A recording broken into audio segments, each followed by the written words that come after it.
Hey there, friends of the Nothing Hidden Ministries family, the Nothing Hidden Families Ministry.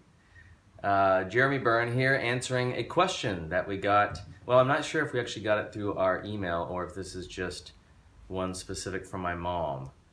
But if she's asking it, it means that it is a popular one that I think would be helpful for singles.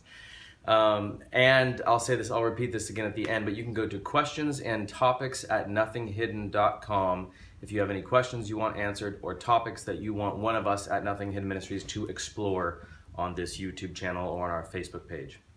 Okay, so the question today from my mom, I suppose, is what are 3 things that singles can do to prepare them for healthy intimacy in relationships and unto or in marriage? Well, unto, because they're singles.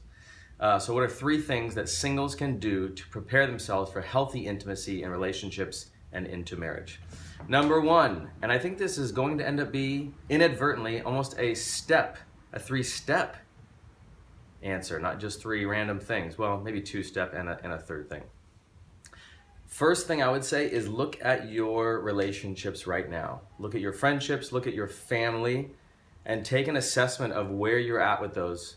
How you relate to siblings, to mother, to father, to best friends, what those friendships feel like. If they feel like they have a real deep level of like connection and safety and trust, then that's a good indicator of how things will go in marriage, because we don't just magically switch into these intimacy creating creatures if we're not able to create intimacy in our platonic relationships. I will say for me, even before getting married, I had a handful of friends in my life, I mean maybe 3 or 4, maybe 5, who would kind of call me out because they'd say, Jeremy, I feel like you're a really close friend of mine, but it's like I don't really know you, or that you're kind of at like arm's length, or there's something that there's just like something between us that I feel very close to you, but I don't feel at the same time. And I would try to take that as best I could and think about it, but there's also something that I just kind of said, well, maybe that's your problem, I guess. I'm doing relationships the way I want to, right? Fast forward into my marriage, and I'm realizing that I actually am surprised by the amount of discomfort I have around intimacy. Now, part of that is having needs. Part of that is sharing messy emotions in the moment when I'm feeling them. There's a lot of different things that I didn't know that were actually evidenced in my friendships and even within my family, that if I really would have taken the time to look at and maybe ask God to help me deal with, I could have actually started to get healing in some of those before I got into my marriage. Which brings me to step number 2, which is once you have kind of taken an assessment or a catalog of your relationships, or asked Holy Spirit to kind of come in and reveal to you what areas of your life you could work on to actually encourage intimacy, you've got to do something about it. It's not enough to just kind of like hear it and go, oh great, that's something that I'm not good at. I hope it'll change itself. Kind of like this video or any video you watch that's informational. If you watch it, just getting the knowledge does not bring about change in your life. So then you have to be willing to go, okay, God, help me to change this and to bring this into alignment with what healthy, godly relationship and intimacy looks like in my life. And be willing to do practical things like ask friends for feedback, get therapy, get coaching, submit yourself to some sort of accountability in your church, in your community, whatever that is.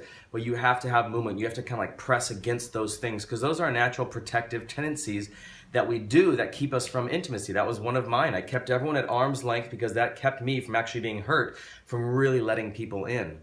So you actually have to have movement on it. That's the second one. Ask Holy Spirit what that looks like. What steps do I need to take to actually bring some of these unhealthy habits in line with your kind of healthy plan for me in relationships? Thirdly, lastly, you have to obey. Let me unpack that a second. You have to obey. Obey God. I know that's a huge umbrella statement, but let me just give you one example of that and you'll be able to figure out the rest. Paul talks about husbands and wives not withholding intimacy, sexual intimacy from each other, except for a time if you are giving yourself to fasting and praying, but then actually as soon as you're done, going back to it. He actually talks about the importance of that. I asked a friend of ours in Georgia when we were doing a workshop. I asked him, I said, if you could give us 3 nuggets of wisdom about marriage, he'd been married 7 years, what you would say to singles. I can't even remember what the other 2 things were, but one of the things he said is that the enemy will try everything he can to get you in bed before marriage and out of bed after marriage. And that, singles, some of you have been married before, can attest to this. Some of you haven't, may think I am totally crazy, but it is the truth. The nature of desire, once you have something available to you all the time, all of a sudden it loses a little bit of its luster. And then on top of that, when you're trying to build connection with your partner and intimacy, sex is like the thermometer of that, how connected you are emotionally, spiritually, all these things. And so Paul doesn't say that because, oh, once you're married, you just want to have sex all the time and it happens so naturally. No, he says that because he knows that that's what the enemy's goal is, to keep you disconnected. And one of those major ways is physically. Now, this doesn't mean obey him only in this area. There's a lot of things that God gives. Husbands, love your wives, cherish them, lay down your lives for them as Christ did the church. Wives, respect your husbands. These are things that we have to obey. If we just kind of take them as nice information, oh, that's some good knowledge, yeah, I'll probably do that by default, we're going to miss them. They aren't in the Bible because they're kind of unspoken rules. These are things that God calls us to do. So you have to be willing to do the things purely because he says them, he asks them of us, and trust that it will go well with us. That's maybe a not so popular topic these days, obedience, but it will make the difference as to how your relationships turn out, what degree of intimacy, what degree of connection you can have in your dating relationships, and then for sure in marriage. I hope this has helped you guys. Jeremy's 3 steps to a 100% guaranteed intimate life on occasion. Maybe. Just kidding. Talk to you guys next time.